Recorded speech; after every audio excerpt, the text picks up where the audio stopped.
58, versículos 6 e 7. Olha o que aqui diz a palavra. E quanto aos fundamentos, sobre o que foram assentados, e quem colocou a pedra angular, enquanto os luzeiros matutinos, como a alma, juntos cantavam, e todos os anjos, filhos de Deus, bradavam de júbilo. O livro de Jó traz uma pergunta retórica para que houvesse a compreensão de que antes que a terra tivesse forma, os anjos já existiam na criação de todas as coisas. Antes do Senhor criar o universo como nós o conhecemos, os anjos já existiam a serviço de Deus. Os seres espirituais já estavam a serviço do nosso Senhor. Eles foram criados em uma determinada posição e precisavam permanecer nela, para que não houvesse neles malícia, maldade ou variação ou mudança. Por isso, meus amados, quando eles caem e o seu pecado é cometido, eles são destituídos da sua posição para que possam receber em si mesmo a sua paga e o seu destino. Judas, capítulo 1, versículo 6, diz que enquanto aos anjos que não guardaram sua autoridade e santidade original, mas abandonando o seu próprio domicílio, ele os tem mantido em trevas, presos com correntes eternas para o julgamento do grande dia. Os anjos que desobedeceram, os anjos que quebraram a divergência, os anjos que não fizeram compromisso com a sua santidade, desobedecendo ao Senhor e descendo da morada a qual Deus tinha preparado, eles estão mantidos em trevas, eles estão na escuridão, eles estão sob o conselho da vontade de Deus, reservado para o castigo eterno.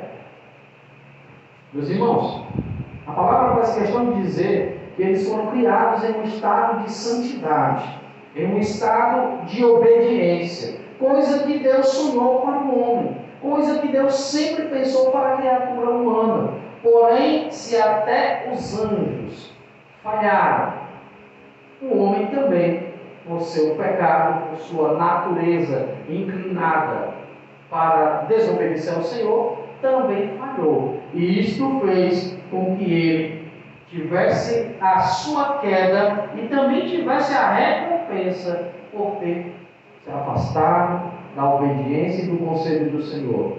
Por isso, meus irmãos, aprendamos nós com os anjos, que venhamos guardar o estado original após o batismo, que venhamos guardar o estado original que o Senhor quer que estivemos após ter morrido para o mundo e nascido para Deus. Santificação é o padrão de Deus para a nossa vida.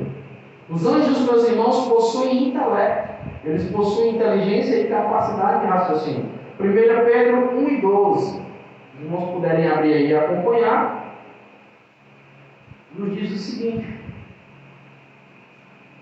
a eles foi predito que estavam ministrando não para si próprios, mas sim para vós, quando profetizaram.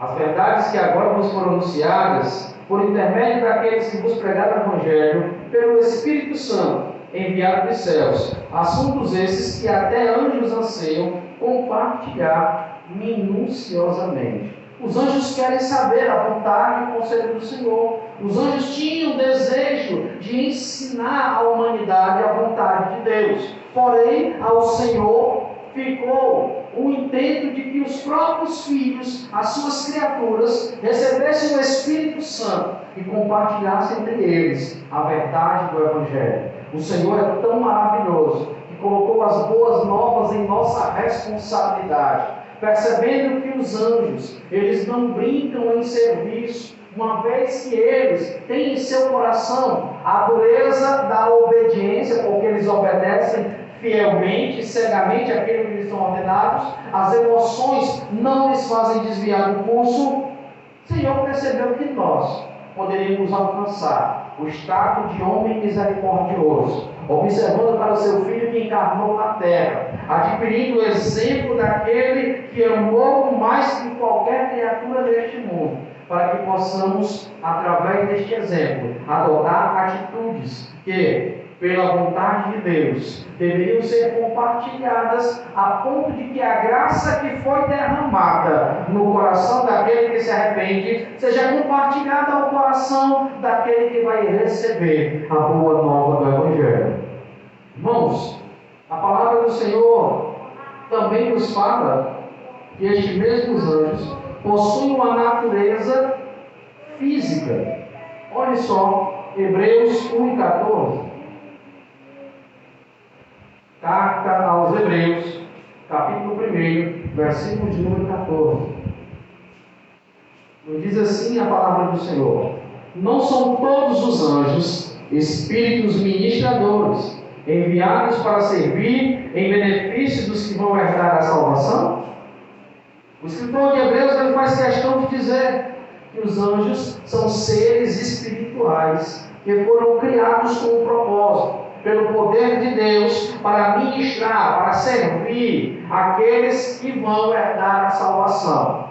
Agora detalhe, irmãos, o escritor diz que em benefício de quem vai herdar a salvação, não em submissão, não em obediência a quem vai herdar a salvação. Por isso, o homem não pode dizer: eu quero um anjo aqui, eu quero um anjo ali, eu quero um anjo acolá. O anjo não está subordinado à sua vontade, mas está subordinado à vontade de Deus. E se Deus disser ao anjo: vá servir meu filho efetuando o livramento, assim o acontecerá. Não ao contrário, o homem querendo assumir a posição de Deus e dar ordem ao anjo o que ele deve fazer ou o que ele não pode fazer.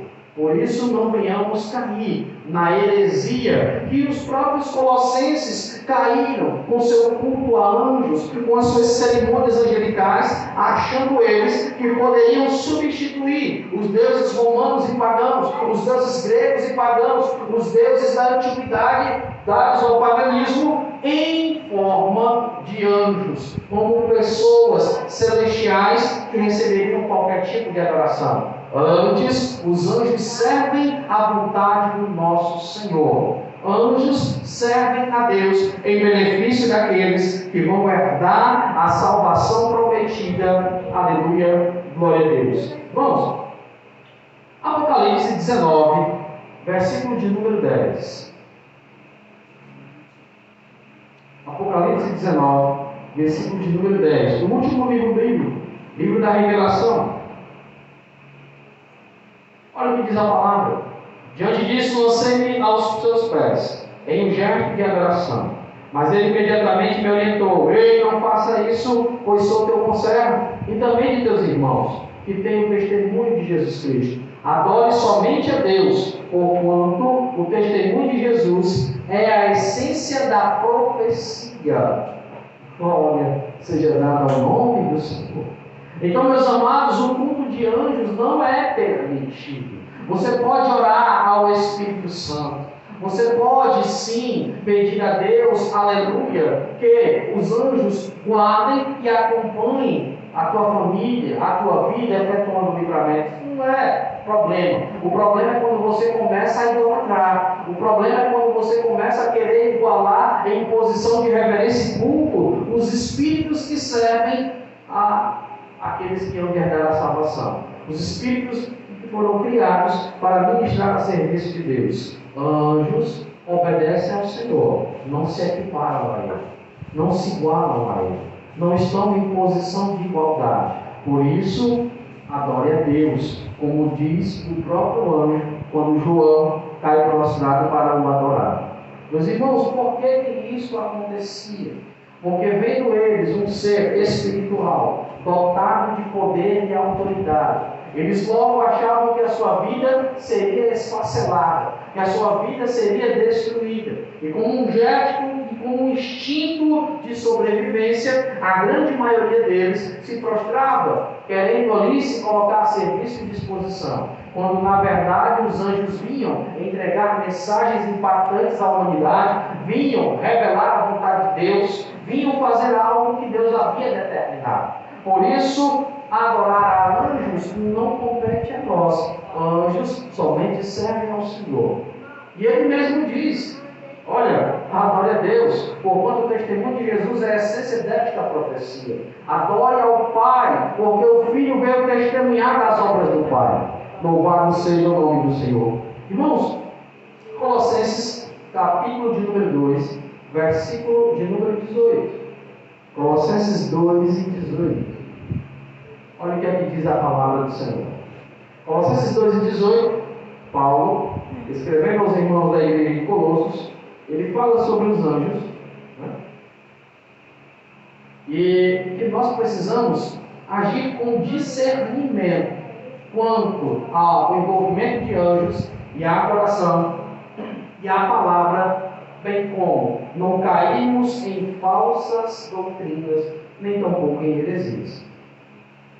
Colossenses capítulo 2, verso 18 diz assim: não aceite que ninguém seja entre vós juiz, fingindo humildade ou culto aos anjos, se fundamentando em visões, ostentando a inútil arrogância do seu conhecimento carnal.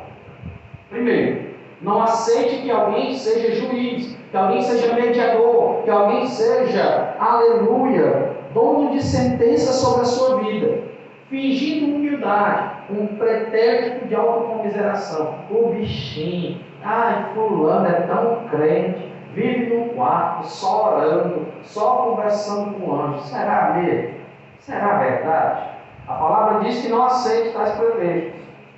Esses mesmos são fundamentados em visões, não estão fundamentados na palavra, é em visão. Aí vê todo mundo, vulto, visagem, aparição, assombração, loucura da cabeça, esquizofrenia, e pensa que está vendo Deus. Irmãos, a palavra nos diz que o nosso fundamento é Cristo e a sua palavra, não as visões. Se nós fundamentarmos a nossa fé em visão, nós cairemos assim como aquele que diz que está vendo. Observe, Paulo ele diz que não aceita esse tipo de gente, porque eles se fundamentam em visões. Não é nas boas novas do Evangelho, é em visão. Daqui a pouco eles vão basear a doutrina em visão. Aí tem gente que diz que viu os mortos, viu um demônio transfigurado na imagem de um morto. Tem gente que diz que conversa com o morto. Tem gente que não sai de casa sem consultar o tal anjo, que muitas vezes é um demônio, enganando, confundindo. E fundamenta a sua fé baseado naquilo que supostamente estão falando. Há uma senhora na internet, que se diz pastora, que se diz conhecedora da verdade, que tudo que ela fala é baseado em visões. Segundo ela, em visão, ela foi lá no inferno. Uma vez quem levou ela foi Uriel, que a Bíblia não cita ser anjo. Outra vez foi Rafael, que a Bíblia não cita este anjo também. A Bíblia só cita dois nomes: Gabriel e Miguel. Um é anjo e o outro é arcanjo. E eles ficam nas suas visões, nos seus delírios, tentando seduzir pessoas a acreditar naquele falso evangelho. Um evangelho que a irmã, supostamente humilde, supostamente espiritual, supostamente conhecedora da verdade, diz que desceu ao inferno e viu personalidades, viu pessoas, viu pastores, viu isso, viu aquilo outro, viu tudo. Né? Só não viu o evangelho da salvação. Só não viu a libertação deste culto miserável. Porque, meus irmãos, isso não é evangelho. Fundamentar-se em visões. Eu vou usar o texto de Mateus, quando Jesus disse que é um cego guiando outro cego, e os mesmos cairão no barranco. O cego não pode guiar outro. E a palavra está nos ensinando que essas pessoas não podem ser aceitas, porque elas utilizam esse falso pretexto de humildade, não são nada humildes. Culto de anjo. Ah, meu Deus. O anjo está me dizendo, o anjo vem me revelar, o anjo que mandou, o anjo que disse. As visões, Deus está me mostrando isso, Deus está me mostrando aquilo, quando na maioria das vezes Deus não mostrou nada. Ostentando a inútil arrogância do seu conhecimento carnal. É um conhecimento de carne. Por quê? Porque é observado nas pessoas a curiosidade por aquilo que é mistério. por aquilo que ninguém conhece. E as pessoas se apresentam supostamente como conhecedores desse mistério, a fim de seduzir pessoas a segui-las, tentando obter algum tipo de lucro com essa situação. E aí, meus irmãos, há pessoas que fazem desse tipo de crença um mover espiritual para benefício próprio, conquistar posição e poder. Na maioria das vezes é para conquistar dinheiro dos outros mesmo, para conquistar dinheiro dos incautos. E nós precisamos observar a palavra e entender, irmãos, que ao estudar a angelologia, a amatiologia, que é a doutrina do pecado, a cristologia, a pneumatologia, que é a doutrina do Espírito Santo, nós precisamos fazer sempre um paralelo com o evangelho que é pregado hoje, com aquilo que é revelado nas correntes teológicas. Para quê? Para que a gente, de uma maneira em que não venhamos limitar a nossa cosmovisão, a gente consiga enxergar amplamente onde é evangelho, onde há espiritualidade, onde aquilo que está sendo dito é secular e carnal, um conhecimento arrogante, como diz o apóstolo Paulo. É uma presunção achar que o anjo vai passar meia hora na sua casa tomando café para lhe dizer coisas. A Bíblia só fala dos anjos vindo para mensagens tremendas. O camarada tem que ter só um cuidadozinho, viu? Porque alguns anjos foram na cidade de Sodoma e deram um recado interessante para ela. Olha, o recado de vocês aí, ó, está fedendo, vai até no nariz de Deus. Mas, como Abraão, teu tio, é um homem temente ao Senhor, vai-se embora, poupa a tua família e você vai ser poupados. Fujam, vão embora daqui. Porque os anjos tinham uma tarefa para fazer naquele lugar. Iam incendiar ali. Todos morreriam como estátuas de sal de choro. Mas, para que a gente aprenda, anjo não vem dizer que você tem que usar uma roupa tal. Anjo não vem dizer qual é o dia que você tem que sair de casa. Anjo não vem instruir acerca de coisas boas ou tampouco de coisas que a palavra já revela. O anjo só vem para entregar mensagens que vão impactar a humanidade, como veio trazer a mensagem de que Jesus iria nascer. Meus irmãos, anjos, segundo a palavra, não são reproduzidos como nós seres humanos. Eles não se reproduzem. Deus os criou e assim eles estão. A terça parte caída com o adversário e os outros 2 terços com o Senhor, obedecendo e fazendo a sua vontade. Abra sua Bíblia em Marcos, capítulo 12, versículo 25. Marcos 12, 25. Diz assim a palavra: quando os mortos ressuscitam, não se casam mais, nem se dão em casamento, pois se tornam como os anjos nos céus. Olha só. Quando os mortos ressuscitam. Quando nós ressuscitaremos, não encontraremos o nosso cônjuge lá, ou com o sentimento de que seja esposo ou que seja esposa. Os encontraremos como um ser espiritual que temos um amor fraterno, como irmãos, como pessoas que alcançaram a misericórdia de Deus. Eu creio que lá o Senhor arrancará de nós, já que seremos perfeitos, porque teremos o corpo transformado, todo o desejo carnal relacionado à intimidade, relacionado ao amor mais profundo, vamos dizer assim. E teremos um amor mais puro, mais fraterno, o amor que o Senhor tem por nós. Os anjos não possuem esse tipo de amor, não possuem esse tipo de desejo. E são mencionados na Bíblia, meus irmãos, que eles se apresentam na forma de varões, como foram os anjos que apareceram para Noé, que apareceram para Ló, para Abraão, que apareceram para Maria. Anjo na forma de varão. Mas, para que você não fique aí pensando que ainda existe a possibilidade de anjo do sexo feminino, abra sua Bíblia aí, em Zacarias capítulo 5, versículo 9. Zacarias 5 e 9. Olha o que diz o texto. De novo levantei meus olhos e observei que se aproximavam bem à minha frente 2 mulheres com asas como de cegonha.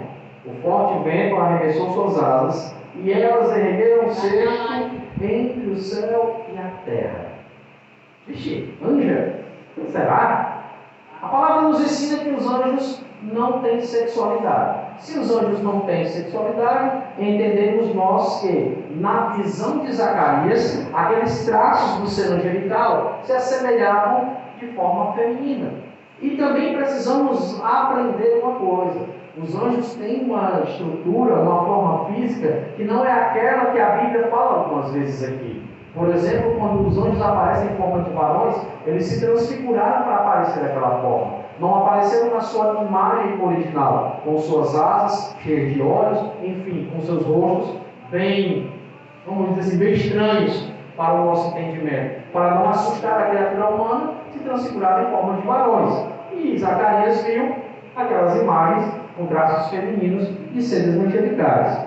Mas a Bíblia fala que eles não têm essa característica de sexualidade. Lucas capítulo 20, versículo 34. Nós vamos ter uma confirmação deste pensamento. Olha o que diz a palavra, Lucas 20, 34. Então Jesus esclareceu: os filhos deste século se casam e se dão em casamento. Toda vez que forem julgados e dignos de tomar parte do vindouro, na ressurreição dos mortos, não mais se casarão, nem serão prometidos em matrimônio.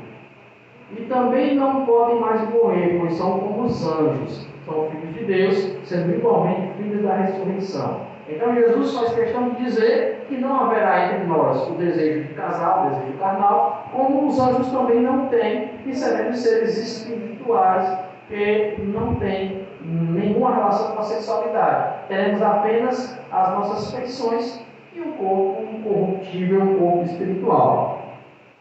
Meus irmãos, olha só que coisa linda. Não podem mais morrer, né? Quando nós recebermos a ressurreição, a tão aguardada, quando o Senhor chamar o nosso nome, seremos como os anjos e não poderemos mais morrer. Não provaremos mais outra morte, porque seremos transformados, como os anjos são, em seres celestes, agora dotados de imortalidade, uma vez que a eternidade, na glória, se revestirá em nosso corpo. Meus irmãos, as características dos anjos são bem interessantes e os homens deveriam adotar para o seu dia a dia. Claro que a nossa referência é Cristo, mas, por exemplo, eles são dotados de obediência, são reverentes. A Bíblia até nos ensina: guarda o teu pé quando entrares na casa do Senhor, que nós precisamos fazer, aleluia, um determinado cuidado ao entrar na casa de Deus, procurar examinar a nossa vida, procurar andar em santidade, procurar fazer a vontade do Senhor, porque uma forma de adorar o Senhor também é a reverência. Os anjos são sábios, são dotados de sabedoria. 2 Samuel, capítulo 14, verso 17.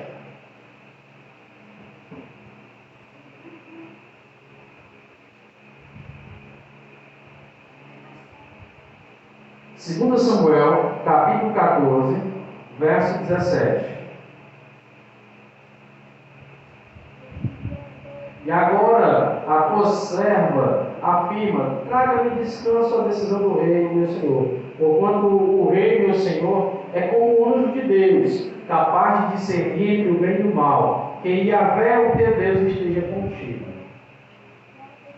É como um anjo, capaz de discernir o bem e o mal. Os anjos têm esta capacidade. Por isso, aqueles que desobedeceram foram lançados para a escuridão.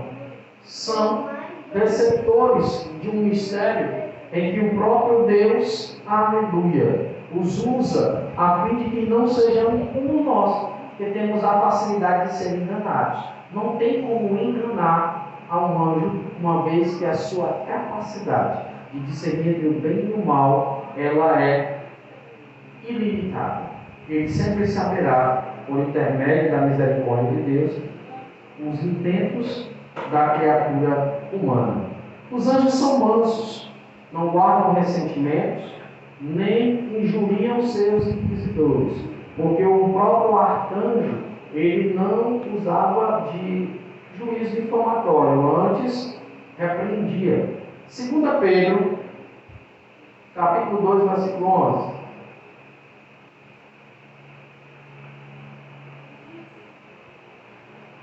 2 Pedro 2:11 diz assim: todavia os anjos, embora sendo maiores em força e poder, não pronunciam contra aqueles seres quaisquer acusações difamatórias diante do Senhor. Irmão, aí eu fico me perguntando, como é que o cristão ele pode agir como alguém que não tivesse conhecimento?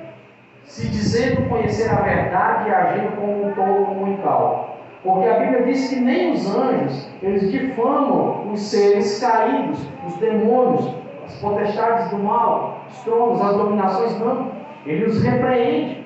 E ao invés disso, a criatura humana quer apelidar, chamar de Chico Triplo, de cinzento, Billyfoot, inventa todo tipo de nome e apelido para seres que têm maior poder do que eles, para seres que os próprios anjos os respeitam, no sentido de saber a autoridade que eles têm e de que Deus já tem para eles uma condenação. Quem somos nós para ficar usando desse tipo de argumento, tratando os anjos como se nós tivéssemos mais poder ou autoridade sobre eles?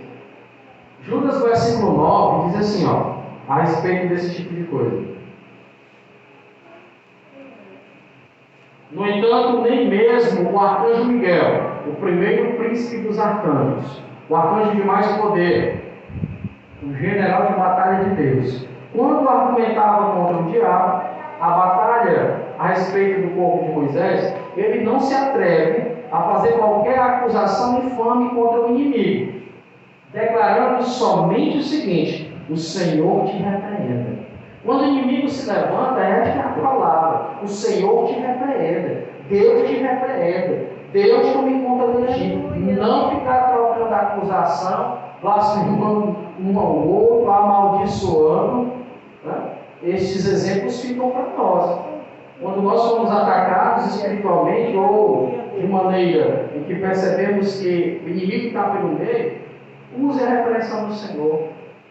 Não faça como os pagãos. Está queimado, está queimado, está queimado. Isso é os indígenas, irmãos. Isso é paganismo. Use o poder de Deus em nome do Senhor. O Senhor te repreenda. Os anjos possuem a santidade que é dada por Deus, administradores a respeito e a serviço do Senhor. Mas a santificação que Deus dá aos anjos não nos dá direito de adorá-los. A santificação que é dada aos anjos não nos dá direito de adorá-los. Nem tampouco aos homens que passaram aqui por esta terra. Eu e você não temos o direito de adorar homens. Adoremos a Deus. Aleluia. Olha só, a Bíblia fala de 4 tipos de anjos principais. Anjo é o mensageiro, a classe mais comum de poder. São aqueles que entregam mensagens. Anjos também podem se apresentar na forma de querubins, estes com uma qualificação de poder acima das outras. Principalmente os anjos querubins se referem à guarda e ao louvor, à proteção da criatura humana e também ao louvor. É interessante nós percebermos que cada ser humano tem, na cultura judaica, tem um anjo que é a sua cara. Vocês sabiam que cada um de nós tem um anjo que tem a nossa identidade, tem a nossa forma física? Pedro estava preso e a igreja começou a orar. E uma menina chamada Rod chegou dizendo que Pedro estava solto. E a igreja em coro repetiu: menina, tu está ficando doido. Você viu, foi o anjo dele. Eles criam que o anjo da guarda, o anjo que protegia a Pedro, tinha a mesma feição de Pedro. Há na cultura judaica esse entendimento que os anjos de guarda possuem a imagem nossa. Estes anjos são querubins, são ligados à adoração ao Senhor, são anjos que possuem uma comunicação direta com o louvor. Até mesmo o profeta Ezequiel, ele faz um paralelo, uma analogia ao rei de Tiro, onde nós acreditamos que ali seja uma implicação referente ao adversário, a Satanás, em que ele é comparado ao querubim ungido que ministrava o louvor da presença de Deus. Anjos de guarda são anjos de proteção, como nós já falamos. Os serafins são anjos que ardem em fogo, são ligados à adoração e santidade do Senhor. São os anjos mais próximos do trono de Deus. São aqueles que Isaías viu e atemorizou-se por conta da sua figura bizarra, de vários olhos nas asas, de cabeça de touro, de cabeça de carneiro, de vários rostos, em que ele mesmo achou que iria morrer, mas esqueceu que uma brasa do altar do Senhor foi retirada, tocada nos lábios dele, para que tão pecado fosse retirado. Por isso Isaías viu a graça de Deus, a glória, e sobre ele veio. Então, meus irmãos, querubins, anjos ligados ao louvor, anjos ligados à proteção. O anjo, anjos que têm a sua função de entregar recados. Serafins, anjos que ardem em fogo, ligados à questão relacionada à santidade e adoração ao Senhor. E o arcanjo, que são os anjos de batalha. O livro do profeta Isaías fala que um anjo saiu a batalhar, um arcanjo na verdade, e 185 mil homens foram mortos em um arraial. Os arcanjos de batalha, eles ministram a respeito de Deus, a sua vontade, as batalhas celestiais que acontecem quando nós, seres humanos, estamos com a nossa vida em risco, por exemplo, quando algo sobrenatural está acontecendo. Precisamos fazer aqui um paralelo de entendimento maravilhoso. As batalhas espirituais travadas, elas precisam ser compreendidas de uma forma também espiritual. Não pense que você vai ver anjo como você vê uma pessoa passando na sua rua. Não é assim que o Senhor dá a revelar. Quando Eliseu estava juntamente com o povo de Israel no meio da batalha, Geazi disse: meu mestre, nós vamos perecer aqui. Os exércitos deles são maiores. 3 reinos contra o rei de Israel. Aí Eliseu ora e pede para o Senhor abrir os olhos de Geazi. Os olhos de Geazi são abertos e ele contempla um exército celestial para batalhar junto com o povo de Deus. Por isso que as tarefas sobre-humanas, aquilo que a gente chama de milagre, tem uma ação espiritual. Nós não vemos, mas no campo espiritual está acontecendo uma batalha em favor da nossa vida. E enquanto obedecermos ao Senhor, não precisaremos sacrificar. Os anjos do Senhor, de peleja, batalharão por nós. Glória a Deus. Fique de pé em nome de Jesus. Vamos orar. Eu queria convidar o cara para fazer essa oração. Já que o Noel está com a oportunidade de orar por nós em nome de Jesus.